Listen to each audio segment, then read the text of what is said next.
বিসমিল্লাহির রহমানির রহিম। আসসালামু আলাইকুম ওয়া রাহমাতুল্লাহ। প্রিয় শিক্ষার্থীরা, ওয়েলকাম টু মুমিনুলস টিচিং হোম। প্রিয় শিক্ষার্থীরা, এই ভিডিওটির টপিক দেখে তোমরা অলরেডি বুঝতে পেরেছো।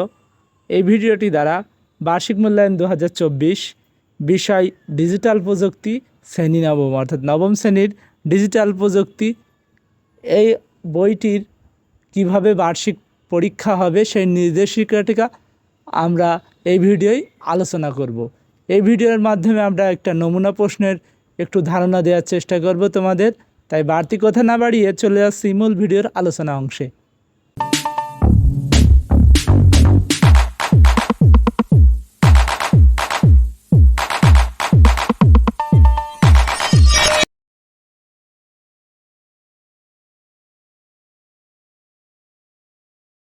আমরা শুরুতেই দেখতে পাচ্ছি লেখা আছে ক নম্বর প্রশ্ন প্রণয়ন সংক্রান্ত বিষয়ক নির্দেশনা, যেটা অনেকবার আমরা পূর্বের ভিডিওগুলোয় বলেছি বাংলা, ইংরেজি বা গণিতের ক্ষেত্রে। তারপরেও একটু পড়ি, শোনো। 1 নম্বরে বলা হচ্ছে এনসিটিবি কর্তৃক নির্ধারিত পাঠ্যক্রম সিলেবাসের মধ্যে থেকে বার্ষিক পরীক্ষার প্রশ্নপত্র প্রণয়ন করা হবে। অর্থাৎ তোমাদের এনসিটিবির বই যেটা আছে সেই বই অনুযায়ী এই প্রশ্নর ভিত্তিটা রচিত হবে। 2 নম্বরে বলা হয়েছে ঘ বিভাগে প্রেক্ষাপট ও দৃশ্যপট নির্ভর রচনামূলক প্রশ্ন নমুনা হিসেবে প্রদত্ত প্রশ্ন হুবহু বার্ষিক পরীক্ষায় ব্যবহার করা যাবে না, তবে একই বিষয়বস্তু নিয়ে নতুন প্রেক্ষাপট দৃশ্যপট তৈরি করে প্রশ্ন প্রণয়ন করা যেতে পারে। অর্থাৎ এই ভিডিও শেষে তোমরা দেখতে পাবে একটা নমুনা প্রশ্ন দেয়া হয়েছে এবং এই নমুনা প্রশ্ন হুবহু কপি করতে নিষেধ করেছে। এই নমুনা প্রশ্নের সাথে কিছু মিল রেখে, কিছু অমিল রেখে বা সম্পূর্ণ অমিল রেখে কিন্তু নিয়ম ফলো করে, পদ্ধতি ফলো করে প্রশ্ন তৈরি করার নির্দেশনা দেয়া হচ্ছে। 3 নম্বরে বলা হয়েছে প্রতিটি প্রশ্ন, বিশেষ করে গ বিভাগ ও ঘ বিভাগ প্রণয়নের ক্ষেত্রে প্রশ্নের নম্বর বিবেচনা করতে হবে। অর্থাৎ প্রশ্নের পাশে প্রশ্নের নম্বর বিভাজন উল্লেখ করতে হবে। নিশ্চিত হতে হবে প্রশ্নের নম্বর বিভাজন অনুসারে শিক্ষার্থীদের প্রশ্নের উত্তর দেওয়ার সুযোগ আছে কিনা। অর্থাৎ একটা প্রশ্ন কোনো পরিকল্পনা ছাড়া তৈরি করতে নিষেধ করা হয়েছে। 4 নম্বরে বলা হয়েছে কোনো প্রশ্নের উপস্থাপনা, প্রশ্ন অথবা দৃশ্যপট এমন হবে না যার মাধ্যমে সমাজ বা রাষ্ট্রের নেতিবাচক প্রতিক্রিয়া সৃষ্টি হতে পারে। অর্থাৎ ধর্মীয়, সমাজ বা পরিবেশের কোনো কটাক্ষ করে বা ছোট করে কথা বলা যাবে না। আমরা জানি আমাদের দেশে সকল ধর্ম, বর্ণ, সর্বশেষে জনগণের সবারই সমান অধিকার, মৌলিক অধিকার। সেই বিষয়টা এখানেও প্রশ্নের ক্ষেত্রে উল্লেখ করতে হবে। কোনো ধর্ম বা বর্ণ বা জাতিকে বা কোনো গোষ্ঠীকে ছোট করে কথা বলা যাবে না প্রশ্নের ভিতর। এটা শিক্ষকদের জন্য নির্দেশ। 5 নম্বরে বলা হয়েছে জ্ঞান, দক্ষতা ও সৃজনশীলতার সমন্বয়ে প্রশ্নপত্র প্রণয়ন করতে হবে। অর্থাৎ এই প্রশ্নটা কয়েকটি গুণে থাকবে, জ্ঞান, দক্ষতা, সৃজনশীলতা। এক কথায় সোজা বললে এই প্রশ্নটা কিছু অংশ যুক্ত হচ্ছে পূর্বের সৃজনশীলতার সঙ্গে। অর্থাৎ প্রশ্নটা তোমাদের জন্য একটু জটিল মনে হতে পারে, কারণ তোমরা যারা সৃজনশীল করেছো এর পূর্বে তারা জানো সৃজনশীল প্রশ্নে ক খ গ ঘ থাকে। এখানে ক খ গ ঘ না থাকলেও গ ঘ ঠিকই থাকছে এবং খ হিসেবে সেই সংক্ষিপ্ত প্রশ্নের মতোই থাকছে এবং ক হিসেবে কিছু শর্ট প্রশ্ন বা এক কথায় উত্তর থাকছে। আহামরি অনেকটা পরিবর্তন আসেনি এ প্রশ্নে পরিবর্তন আসেনি, কারণ বইটা তো তোমাদের পরিবর্তন হয়নি। বই পরিবর্তন হলে প্রশ্নের কোয়ালিটি পরবর্তীতে পরিবর্তন হতে পারে। এরপরে খ বিভাগের একটা বিষয় দেওয়া হয়েছে নবম শ্রেণীর বার্ষিক পরীক্ষার জন্য পাঠ্যক্রম বা সিলেবাস। ক্রমিক 1, 2, 3, 4 আকারের 4টা ক্রমিক নাম্বার দেওয়া হয়েছে। অধ্যায় অভিজ্ঞতার নাম অর্থাৎ পৃষ্ঠাও দেওয়া হয়েছে। অর্থাৎ তোমাদের বার্ষিক পরীক্ষায় যে কয়টি অধ্যায় থেকে হবে সেই অধ্যায়গুলোর নাম এখানে উল্লেখ করা হয়েছে। প্রথমে অভিজ্ঞতা 2, অভিজ্ঞতা 3, অভিজ্ঞতা 4 এবং অভিজ্ঞতা 5 এই আকারে 4টি অধ্যায়ের নাম দেওয়া হয়েছে। আমরা অধ্যায়গুলোর নামগুলো একবার পড়ি। সাইবার ঝুঁকি সম্পর্কে জানি, তথ্য নিরাপত্তা নিশ্চিত করি, নাগরিক সেবায় স্বচ্ছতা ও জবাবদিহিতা, সমস্যা সমাধানে প্রোগ্রামিং, চলো নেটওয়ার্ক বানাই। এই যে সমস্যাগুলো পড়লাম, এই সমস্যাগুলোর মধ্যেই তোমাদের মূলত প্রশ্ন হবে। অর্থাৎ পরীক্ষায় এই অধ্যায়গুলোর ভিতরেই প্রশ্ন করা হবে। এই অধ্যায়ের বাইরে কোনো প্রশ্ন তোমাদের ডিজিটাল প্রযুক্তি বইয়ের প্রশ্নে আসবে না। তাই তোমাদের শ্রেণীকক্ষে শিক্ষক যদি এখনও এই অধ্যায়গুলো শেষ না করে থাকে, এমন হতে পারে কারো কারো প্রতিষ্ঠানে দু একটি অধ্যায় বাকি আছে, তোমরা দ্রুত এই অধ্যায়গুলো স্যারের নিকট থেকে শেষ করে নিবে এবং প্রয়োজনে কয়েকবার রিভাইজ দিয়ে নেবে, তাহলে তোমাদের পরীক্ষায় ভালো করা সহজ হবে। পরবর্তীতে এর পৃষ্ঠাগুলো উল্লেখ করা আছে, যেটা তোমরা দেখতে পাচ্ছ, তোমাদের বইয়ের সাথে মিলিয়ে নিবে, প্রয়োজনে একটা স্ক্রিনশট দিয়ে রাখতে পারো। গ বিভাগে বলা হচ্ছে মূল্যায়ন কাঠামো। শিক্ষাকালীন মূল্যায়ন, সামষ্টিক মূল্যায়ন। শিক্ষাকালীন মূল্যায়ন 30%, সামষ্টিক মূল্যায়ন 70%। অর্থাৎ 70%-এর তোমরা পরীক্ষা দিবা, 70% পরীক্ষার ওপরে, কারণ দেখা যাচ্ছে তোমাদের 100 মার্কের পরীক্ষা হবে, সেটার ওপর 70% কাউন্ট করা হবে। এবং শিক্ষাকালীন মূল্যায়ন, যেটা তোমাদের অ্যাসাইনমেন্ট বা বিভিন্ন রকম দলগত কাজ, প্রজেক্টগত কাজ যা দিছিল, সেগুলোর ওপরে 30 মার্ক বিবেচনা হবে। ঘ নম্বরে বলা হচ্ছে শিক্ষণকালীন মূল্যায়ন প্রশ্নের ধারা ও মান বন্টন। অর্থাৎ এই 30 মার্ক কেমনভাবে হবে? 10 ও 10 আকারে 30 মার্ক হবে। অ্যাসাইনমেন্ট বা ব্যবহারিক কাজ অংশে যাবে 10 মার্ক। অনুসন্ধানমূলক কাজ বা প্রকল্প প্রতিপাদনের মাঝে 10 মার্ক থাকবে। শ্রেণীর কাজ থাকবে 10 মার্ক। এগুলো আছে, তোমরা পরীক্ষা দেওয়ার সময় জানতে পারবে। এগুলোর তোমরা একটা স্ক্রিনশট দিয়ে নাও এবং শ্রেণী শিক্ষক তোমাদের এগুলো বুঝিয়ে দেবে। তাই এগুলো নিয়ে ব্যাখ্যা দিয়ে ভিডিওটি আর বড় করতে চাচ্ছি না। অঙ্গ নম্বরে বলা হচ্ছে সামষ্টিক মূল্যায়ন। এটা দিয়েই মূলত তোমাদের পরীক্ষাটা নেওয়া হবে, যেটা লিখিত পরীক্ষা। অর্থাৎ এই লিখিত পরীক্ষার মান বন্টন হবে 100 মার্ক, যেটা তোমরা মোটে দেখতে পাচ্ছ, এবং সময় থাকবে 3 ঘন্টা।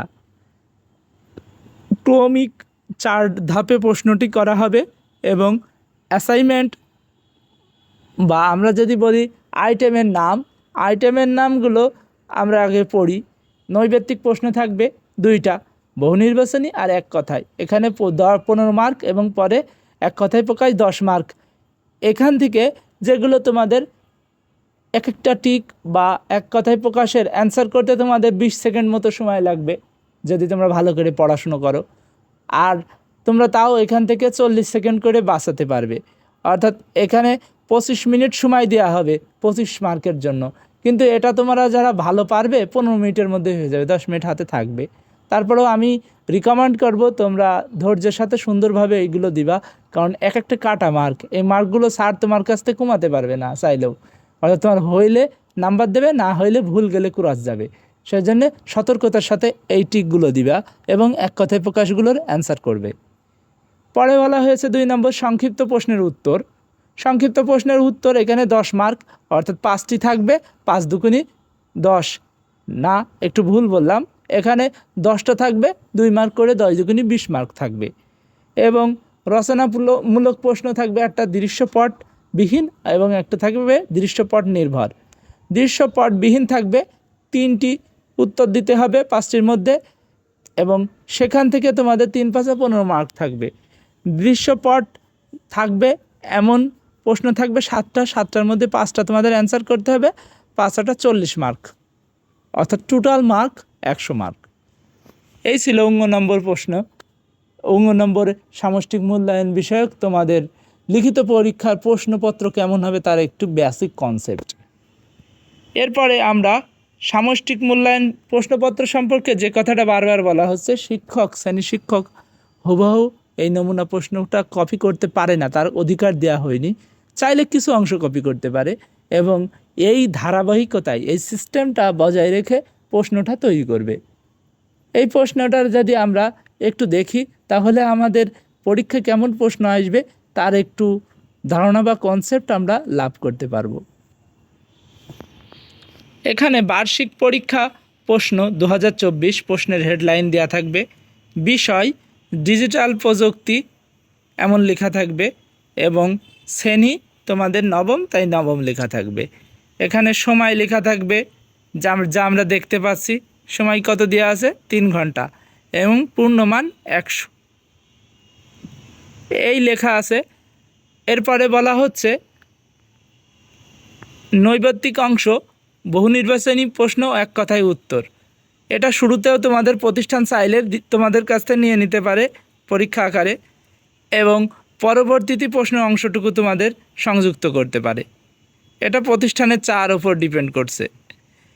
এরপরে বলা হয়েছে সঠিক সর্বোৎকৃষ্ট উত্তরটি খাতায় লেখো। অর্থাৎ চারটি অপশান থাকবে, তার মধ্যে সবচেয়ে গ্রহণযোগ্য অপশানটাই হবে উত্তর। এমন হতে পারে যে চারটা প্রশ্নের চারটা অপশান দিয়েছে, চারটাই উত্তর মনে হচ্ছে, কিন্তু সেক্ষেত্রে সবচেয়ে যেটা গ্রহণযোগ্য সেটাই হবে তোমাদের প্রশ্নের উত্তর। এটা মাথায় রাখতে হবে। আমরা এগুলো প্রশ্নের কিছু উত্তর দেখলেই সহজে বুঝতে পারবো। সকল প্রশ্নের উত্তর দাও 1 গুণ 15, অর্থাৎ 15টা টিক আছে, 15 মার্ক। 1 নম্বর, ডাটা আদান প্রদানের মধ্যবর্তী পথে কেউ তা আড়ি পেতে চুরি করলে তাকে কি বলে? মধ্যবর্তী attack, medium attack, data interception, গোপন অ্যাটাক। এটার উত্তর হবে গ, অর্থাৎ ডেটা ইন্টারসেপশন। এটা আমরা মুখস্থ রাখব।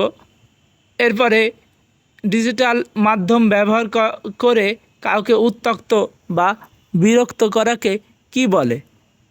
Cyber attack, cyber bullying, DDoS attack, phishing. এটার উত্তর হবে সাইবার বুলিং।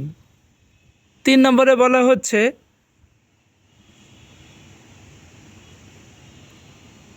ইনফোগ্রাফি হচ্ছে একটি ব্যক্তিগত ফাইলের শাব্দিক উপস্থাপনা, কোনো তথ্য বা বিবৃতির ভিজুয়াল উপস্থাপনা। একটি দলীয় বিবৃতির ফাইল কতগুলো তথ্য ফাইল আকারে লিপিবদ্ধ করা। এটা হবে ইনফোগ্রাফি, কোনো তথ্য বা বিবৃতির ভিজুয়াল উপস্থাপনা।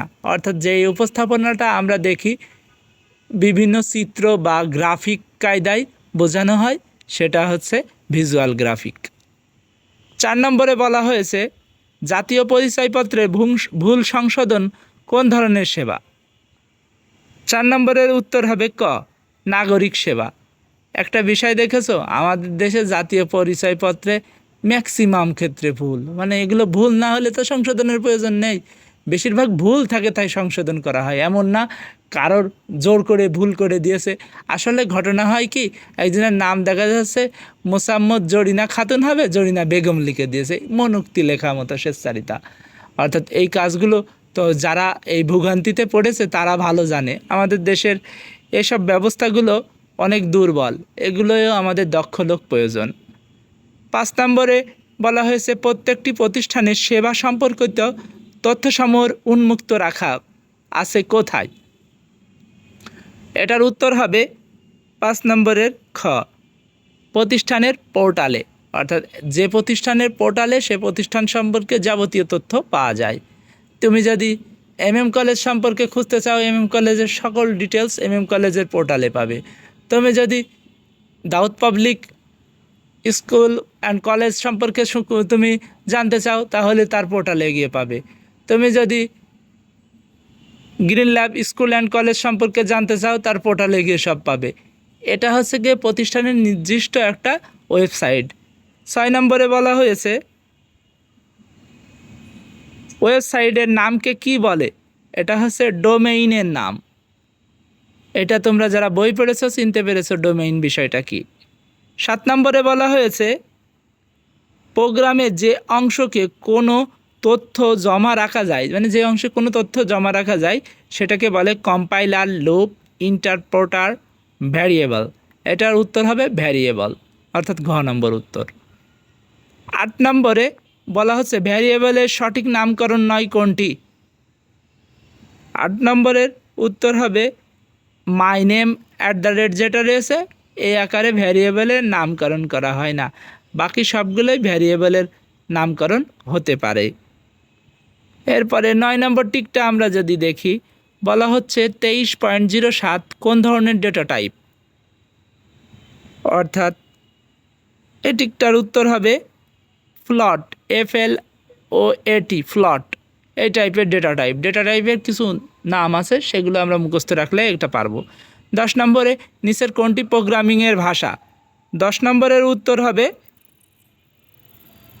PERL, pearl. এটার উচ্চারণ, এটা প্রোগ্রামের একটি ভাষা। 11 নম্বরে বলা হচ্ছে নিচের কোন লেয়ার ডেটাকে বাইনারি রূপান্তর, ডেটা সংকোচন ইত্যাদি কাজ করে। Presentation, application, transport, physical. 11 নম্বরের উত্তর হবে ক, প্রেজেন্টেশন। 12 নম্বরে বলা হয়েছে ওএসআই মডেল কয়টি লেয়ারে বিভক্ত? 12 নম্বরের উত্তর হচ্ছে ঘ, এটি 7টি লেয়ারে বিভক্ত। 13 নম্বর প্রশ্নের আগে 13-14 দেখো আগে 4টি চিত্র দিয়েছে, চিত্র 1, চিত্র 2, চিত্র 3, চিত্র 4। এটা তারের কেবলের কথা বলা হচ্ছে। উপরের প্রদত্ত তথ্য কোঅ্যাক্সিয়াল কেবল কোনটি? 13 নম্বরের চিত্রটা আমরা আরেকবার দেখি, তাহলে আমাদের উত্তর দিতে সুবিধা হবে। 13 নম্বরের উত্তর হবে খ, অর্থাৎ কোঅ্যাক্সিয়াল কেবল হচ্ছে গিয়ে 2 নম্বর, এখানে কারণ কোর থাকে। অন্যগুলোই যে 4 নম্বরে কোর আছে, কিন্তু এখানে প্রদত্ত কোঅ্যাক্সিয়াল কেবল হবে আমাদের চিত্র 2। 14 নম্বরের উত্তর চিত্র 4 এর ক্ষেত্রে নিচের কোন বক্তব্যটি সঠিক? এটি সবচেয়ে দ্রুত গতিতে ডেটা ট্রান্সফার করে। অর্থাৎ 4 নম্বর যে চিত্রটি দেখতে পাচ্ছ, এই চিত্রটি দিয়ে আমাদের ওয়াইফাই লাইনগুলো টানা হয়। 15 নম্বর বলা হচ্ছে ইন্টারনেট মূলত কি? 15 নম্বরে প্রশ্নটা হচ্ছে ইন্টারনেট মূলত কি? এটা হচ্ছে একটা গ্লোবাল নেটওয়ার্ক, অর্থাৎ সার্বজনীন বিশ্বে এই নেটওয়ার্কটা ব্যবহার করা হচ্ছে। বিশ্বের সবাই কিন্তু ইন্টারনেট ব্যবহার করে, তাই বলা হয়েছে। এরপরে আমরা কিছু এক কথায় প্রশ্নের উত্তর দেখব। এগুলোর অ্যান্সার আমরা এক কথায় দেওয়ার চেষ্টা করব, যত সংক্ষেপে দেওয়া যায়, কিন্তু সঠিকটা দিতে হবে। 16 নম্বর বলা হয়েছে ন্যাশনাল হেল্পলাইন নাম্বার কত? এটা আমরা জানি 109, কল দিলেই হেল্পলাইনে ফোন যাবে। 17 নম্বর বলা হয়েছে মিথ্যা বাক্য ব্যবহার করে কোনো ভুল ঘটনা অশুদ্ধ তথ্যের মাধ্যমে উপস্থাপন করাকে কি বলে? ফেক নিউজ, যেটা আমাদের ফেসবুকে সবচেয়ে বেশি হয়। অর্থাৎ যদি কোনো তথ্যের সোর্স না জানো সেটা বিশ্বাস করবে না। অর্থাৎ সোর্স ঠিক না থাকলে, উৎস ঠিক না থাকলে সে তথ্যটা ভুল হতে পারে। একজন এসে বলল, হঠাৎ করে দেখা যাচ্ছে যে শেখ হাসিনা আবার ফিরে এসেছে। এখন তো অনেকে আতঙ্ক করতে পারে যারা দেখা যাচ্ছে ছাত্র আন্দোলন করেছিল, কিন্তু আসলে দেখা যাচ্ছে কি এর সোর্স কথাটার লিঙ্ক কি, সঠিক না ভুল, সেটা জানতে হবে। অর্থাৎ ভয় পাওয়ার কিছু না, আসল কথা হচ্ছে কি সঠিক তথ্যটা জরুরি। কারণ ভুল তথ্য একজন থেকে আরেকজনের কাছে গেলে, একজন ভুল তথ্য দেখে এসে আরেকজন বাসায় বলছে, সবাই তখন সেই নিউজটা ভুল জানতে পারবে, তখন ভাববে এর কাছ থেকে কোনো তথ্যই নির্ভরযোগ্য না। সেই জন্য আমরা সঠিক তথ্য জানবো, সেই জিনিসটা সম্পর্কে রিসার্চ করব, তারপর অন্যকে তথ্য দেব। 16 নম্বর টিক সম্পর্কে একবার বলি। 109 এই কথাটা বলেছিলাম হেল্পলাইনে। এই নাম্বারে যদি ফোন দাও তাহলে টাকা কাটে না, তুমি তোমার সমস্যাগুলো এখানে বলতে পারবে, কিন্তু অবাঞ্ছিত কল দিলে তোমার বিরুদ্ধে ব্যবস্থা নিতে পারে তারা। 18 নম্বরে বলা হয়েছে সকল সরকারি ও বেসরকারি সংস্থার স্বচ্ছতা জবাবদিহিতা নিশ্চিতকরণে লক্ষ্যে কোন আইন প্রণয়িত হয়? 18 নম্বরের উত্তর তথ্য অধিকার আইন, যেটা 2009 সালে প্রণয়িত হয়। 19 নম্বরে বলা হয়েছে ডোমেইন নাম দুটির অংশের একটি হলো টপ লেভেল ডোমেইন, অপরটি হলো সেকেন্ড লেভেল ডোমেইন। 20 নম্বরে বলা হয়েছে কোন দুটি অঙ্কের সমন্বয়ে মেশিন কোড তৈরি হয়?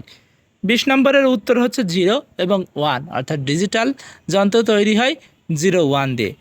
21 নম্বরে বলা হয়েছে যে অপারেটর ব্যবহার করে মডেল অপারেটরটি বাম পাশে থাকা ভ্যারিয়েবল ডান পাশে থাকা ভ্যারিয়েবলকে দিয়ে ভাগ করা যায় এবং ভাগশেষ বের করা যায়, তার নাম কি?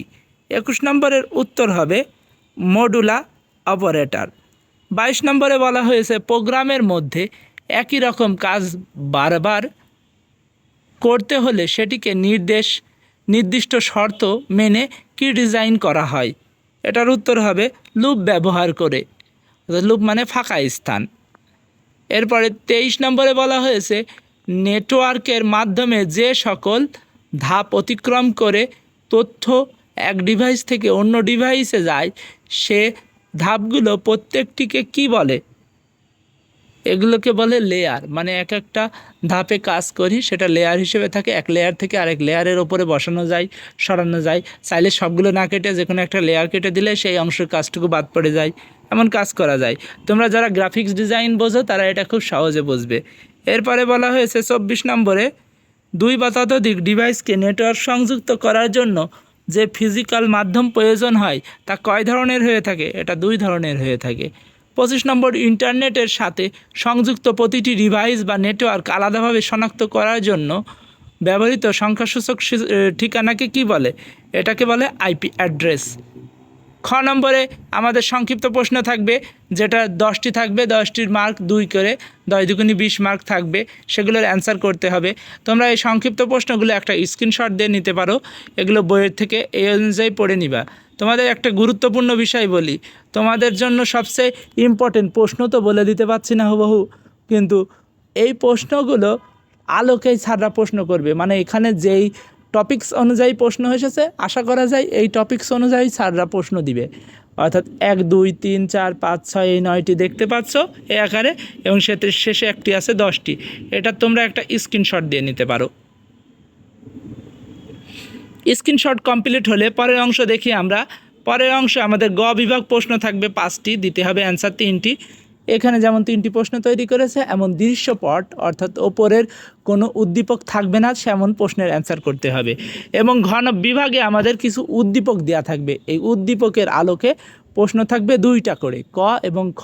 এই প্রশ্নগুলোর অ্যান্সার করতে হবে। এমন প্রশ্ন থাকবে আমাদের 8টা বা 7টা, তার ভিতরে আমাদের 5টা অ্যান্সার করতে হবে। এখানেও যেমন 5টি প্রশ্ন দিয়েছে, এই 5টি প্রশ্নের অ্যান্সার করতে হবে। এইটুকু সলভ করলে হয়ে যাচ্ছে। আমরা এই প্রশ্নগুলোর একটা স্ক্রিনশট নিতে পারি। প্রথমে আমি স্ক্রিনশট দিচ্ছি 1 থেকে শুরু করে, তোমরা আগে দৃশ্যপট বিহীনগুলো নাও, 3টা একটা স্ক্রিনশট দিয়ে নাও। তারপরে এটা স্ক্রিনশট দেওয়া নেওয়া হয়ে গেলে তারপর 1 থেকে 1 আর 2 এটার জন্য একটা স্ক্রিনশট নাও। 1 আর 2 এর স্ক্রিনশট নেওয়া হয়ে গেলে 3 আর 4-এর জন্য একটা স্ক্রিনশট নাও। এটা নেওয়া হয়ে গেলে 5 নম্বরের জন্য একটা স্ক্রিনশট নেবে। Just complete. এতটুকুই তোমাদের এই ভিডিওর আলোচনা ছিল। প্রিয় শিক্ষার্থীরা, তোমরা সবাই হয়তোবা নতুন প্রশ্ন নিয়ে চিন্তিত থাকতে পারো, কিন্তু আসল কথা হচ্ছে এই প্রশ্ন তোমাদের ব্যাচের সবার জন্যই। অর্থাৎ তুমি যেমন টেনশনে আছো, অন্যজনও টেনশনে আছে। তাই তোমাদের জন্য পরামর্শ থাকবে, টেনশন বাদে সুস্থ মস্তিষ্কে পরীক্ষা দাও, ভালোভাবে সাবলীলভাবে কনফিডেন্সের সাথে।